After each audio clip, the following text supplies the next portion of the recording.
जिंदाबाद जिंदाबाद शिक्षक एकता जिंदाबाद जिंदाबाद जिंदाबाद अंदर जुल्म के चक्कर में ये क्यों बताते कि एनपीएस बहुत अच्छा है? एनपीएस अगर अपना चाहती जो जितने नेता और मंत्री सबको चाहिए, एनपीएस क्यों नहीं ले लेते? मांगे नहीं मानी गई तो उस स्थिति में क्या करेंगे? हम लोग सड़क पर उतरेंगे और इनका विरोध करेंगे। यदि सरकार समय रहते नहीं चेतती है तो ये शिक्षक आगामी लोकसभा के चुनाव में वोट की चोट से इस सरकार को बदलने का भी कार्य करेगी। और सबसे बड़ा कदम तो मैं सोचती हूँ ये होना चाहिए कि असहयोग आंदोलन। सरकार को चेत जाना चाहिए, वरना अभी तो शिक्षक लामबंद हुए हैं, आंदोलन कर रहे हैं। आम जनता भी इस चीज़ को विरोध करेगी, क्योंकि हम लोग जागरूक करने का काम करेंगे कि हमारे साथ अन्याय हो रहा, साथ साथ आपके साथ भी अन्याय हो रहा अप्रत्यक्ष रूप से। जो भी नेता है या जो भी प्रतिनिधि है हमारा, अगर वो हमारे हित की बात नहीं करेगा तो जाहिर सी बात है कि हम उसको लाने का प्रयास करेंगे जो हमारे हित की बात करेगा। 4 PM न्यूज नेटवर्क में आप सभी का स्वागत है। मैं हूं क्षितिज कांत।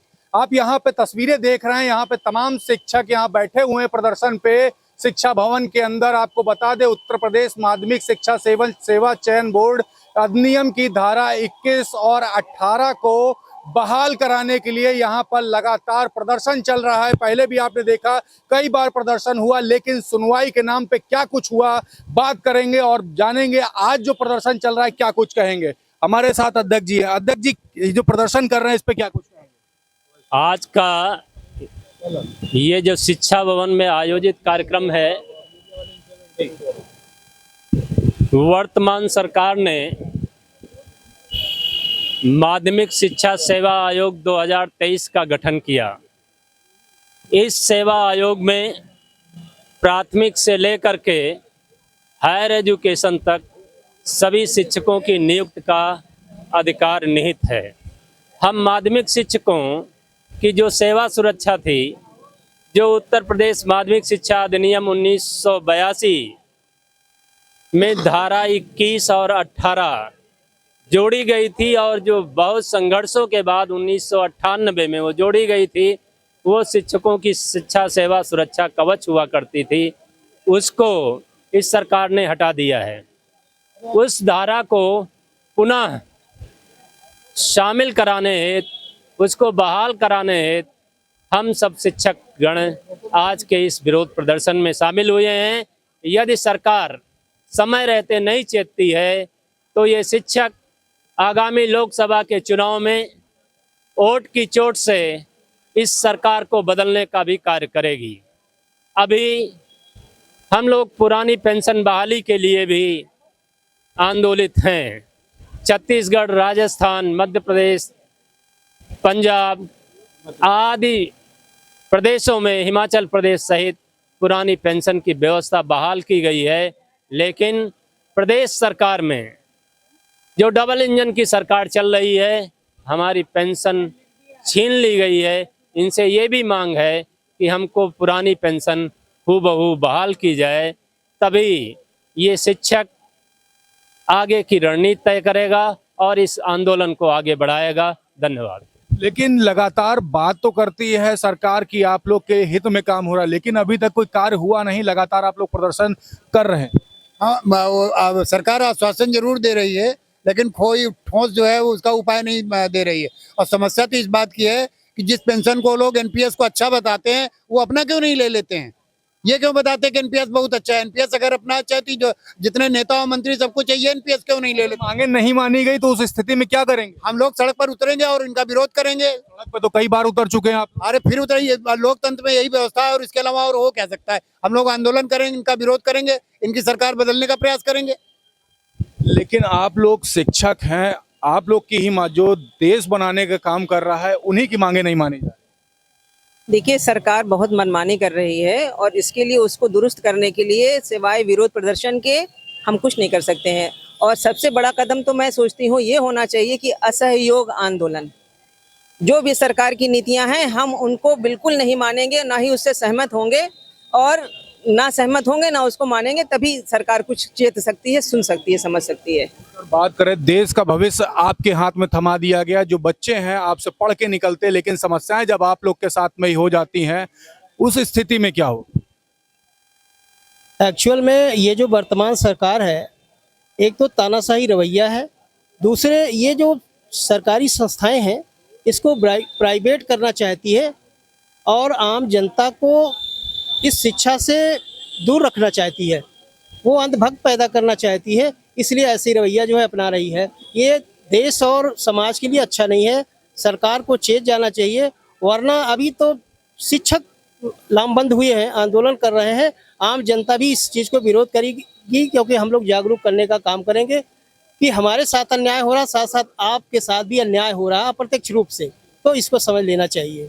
धन्यवाद। सर बात करें, आप कहाँ से आए हुए हैं? Sir Sohan Lal inter college Rajendra Nagar Lucknow से। लखनऊ सही है, लेकिन सर अगर बात करें, लगातार आप लोग प्रदर्शन कर रहे हैं, बोलते हैं कि आपकी आवाज़ ऊपर तक नहीं पहुंच रही, सरकार बात करती है आपको लाभ दिया जा रहा है, लेकिन समस्याएं इतनी हैं कि आप लोग अब सड़क पे उतर आए हैं, धारा 21 और 18 को बहाल की बात कर रहे हैं, सुना नहीं जाएगा तो क्या करें? तो फिर सड़कों पर आंदोलन के अलावा दूसरा कोई चारा नहीं है हम लोगों के पास। आंदोलन करेंगे, सड़क पर उतरेंगे, सरकार का विरोध किया जाएगा और अगर इससे नहीं मांगेंगे तो वोट के द्वारा विरोध किया जाएगा, सरकार बदली जाएगी, ये विकल्प है।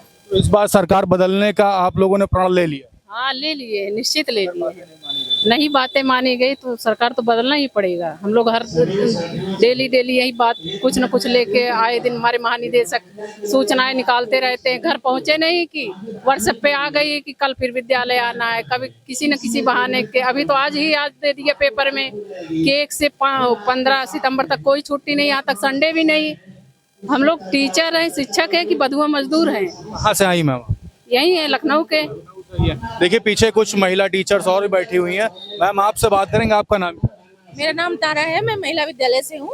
लखनऊ। मैम बात करें, यहाँ पर देखिए तमाम टीचर प्रदर्शन बैठे हैं, पहले भी प्रदर्शन आप लोगों ने किया लेकिन सुनवाई कुछ नहीं। सर सुनवाई तो होगी, विरोध जब आगे जाएगा तो सुनवाई जरूर होगी, और हम शिक्षक लोग चाहते हैं कि विरोध इस तरह का हो कि सरकार जागे और हमारा जो भी मांगे हैं उनको पूरी की जाए। जैसे हमारी पुरानी पेंशन को बहाल किया जाए और जो भी ये सेवा सुरक्षा योजना इन्होंने लागू की है उसको समाप्त किया जाए और नया जो विधेयक लाए हैं उसको हटाया जाए। आपकी जो मांगे हैं धारा 21 और 18 को बहाल करने की, अगर मांगे नहीं मानी गई उस स्थिति में क्या कुछ करेंगे? उस स्थिति में तो हम विरोध ही करेंगे। हम शिक्षक संघ शांति प्रिय लोग होते हैं, कोई ऐसा तो नहीं है कि हम हिंसक कुछ अपनाएंगे। एक शिक्षित तरीके से एक विरोध जताएंगे, नहीं मानेगी तो और बड़ा विरोध कर जताएंगे और बड़ा आंदोलन करेंगे, यही कर सकता है शिक्षक। 7 महीने से भी कम का समय बचा हुआ चुनाव में, क्या चुनाव में वोट की चोट आप लोग देने वाले? जाहिर सी बात है कि जो भी नेता है या जो भी प्रतिनिधि है हमारा, अगर वो हमारे हित की बात नहीं करेगा तो जाहिर सी बात है कि हम उसको लाने का प्रयास करेंगे जो हमारे हित की बात करेगा। तो जाहिर सी बात है कि हम उसी को चुनेंगे जो हमारे हित की बात करेगा। हमारी पेंशन चली गई, हमारी सेवा सुरक्षा चली गई और भी बहुत सारी चीज़ें हैं जो हमसे छीन ली जा रही हैं। तो हम इतना मेहनत करके, पढ़ाई करके, आयोग फेस करके इसलिए यहाँ पे नहीं है कि हम अपनी ही सेवा को लेके अनिश्चित हो जाएं, अपने भविष्य को लेके अनिश्चित हो जाएं। तो हम काम कैसे करेंगे, बच्चों को कैसे पढ़ाएंगे? अगर हम खुद अनिश्चित हैं तो हमारा उस समय मानसिक स्थिति क्या होगी, हम खुद को भी असुरक्षित महसूस करेंगे। तो सरकार को चाहिए कि एक शिक्षक देश का भविष्य होता है, एक शिक्षक जो होता है वो देश का भविष्य बनाता है। क्योंकि आज जरूरत डॉक्टर, इंजीनियर, ये हम तरक्की कर रहे हैं, लेकिन दूसरी तरफ हम देख रहे हैं कि समाज में ऐसी सारी चीजें आ रही हैं कि लोग मानसिक रोगी हो रहे हैं, बच्चे हिंसक हो रहे हैं, किसी का सम्मान नहीं कर रहे हैं। तो ये कौन लाएगा? शिक्षक ही लाएगा। जब शिक्षक को इतना उपेक्षित किया जाएगा तो एक अच्छा समाज कैसे बनेगा? जाहिर सी बात है कि अमेरिका में देखिए, फ्रांस में देखिए, एक शिक्षक की क्या स्थिति है, एक शिक्षक की कितनी सैलरी है। हमारी सैलरी को लेके हमें ताना दिया जाता है। हमारे पास, हम ईमानदारी से काम करते हैं, हमारा एक एक पैसा ईमानदारी का होता है, तो फिर हमारे साथ ये अन्याय क्यों हो रहा है? हमको सुरक्षित करना चाहिए। सरकार का भी दायित्व है और जनता का भी दायित्व है कि हमारे हित के लिए लड़े, क्योंकि हम उसके परिवार, घर, उसके बच्चों के लिए एक जो है भविष्य और आधार तैयार करते हैं। आप देख रहे हैं यहाँ पे तमाम शिक्षक यहाँ बैठे हुए हैं, आप तस्वीरें साफ देख रहे हैं। उत्तर प्रदेश के तमाम कोनों से यहाँ पर आए हुए शिक्षक मौजूद हैं। धारा 18 और धारा 21 की बहाली की साफ बात कर रहे हैं और साफ कह दिया है अगर सही समय पे अगर नहीं मानी गई तो सरकार को वोट की चोट देने का भी काम होगा। साफ कहा है कि बातें सही समय पे मान ली जाए। सभी शिक्षक यहाँ पर प्रदर्शन पे लगातार बैठे हुए हैं और देखने वाली बात होगी कि बातें कब तक मानी जाती है। क्या जो शिक्षक आंदोलित है और जो प्रदर्शन कर रहे हैं क्या बातें मान ली जाएंगी। सभी मुद्दों पर बात होगी। आप तक खबर मैं पहुंचाता रहूंगा। मैं हूं क्षितिज कांत, कैमरा पर्सन शुभम के साथ 4 PM न्यूज नेटवर्क के लिए। धन्यवाद।